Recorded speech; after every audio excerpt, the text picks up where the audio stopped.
Hello, good day mga idol. Ito, disperas tayo ng Pasko pero may ginagawa pa rin tayo. So may share lang ako sa inyo. May Montero tayo dito, sneak up. Ang problema sa kanya, malakas yung vibration. Ito history pala nito, bagong palit lang ng timing belt, wala pa isang taon.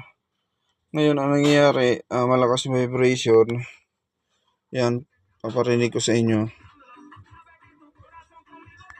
Yan idol, start natin. Yan o. Yan o. Maalog, pati dito sa loob.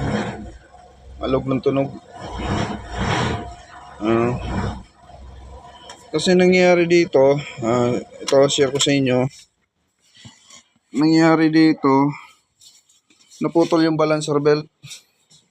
Ito yung balancer belt niya. Yan.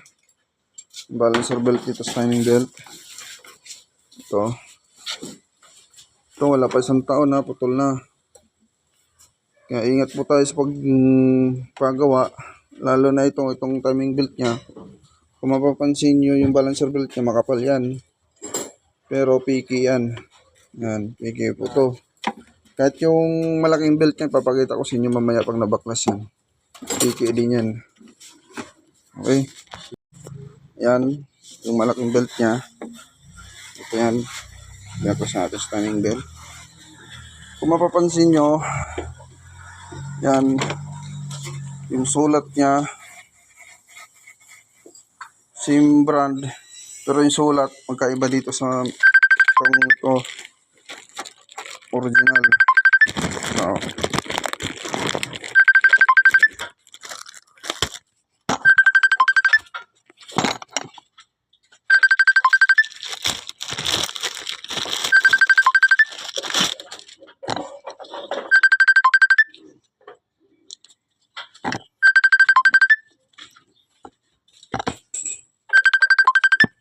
tingnan mo yung code ng original. Maliliit yung sulat. Tingnan mo yung isa. Lalaki. Oh. Magkaiba. Kung mapapansin nyo, ito sa medyo matigas. Ito. Malambot. Ayan. Kaya maitindisi talaga na mapuputo na naman itong malaki pag hindi pinalitan. Ayan. Idol. O ito rin makikita natin. Yung balancer natin. Ayan. Dapat ganito yung sulat niya. Original. Tatak. Ito kasi di na makita yung nakatatak eh. Nabura na, no? Burado na eh. Yan.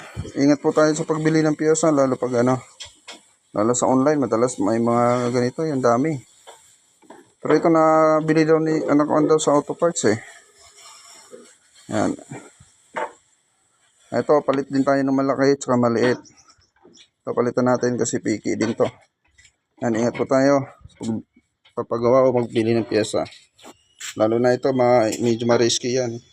Timing belt to eh. Okay. Yan, nasit na natin.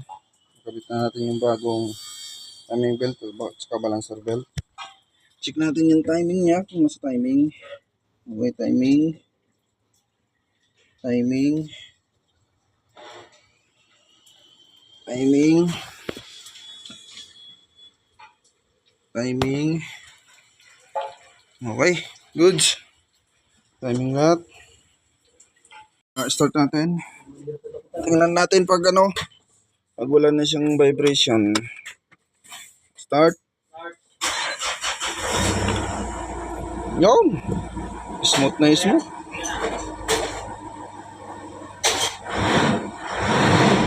Yun o.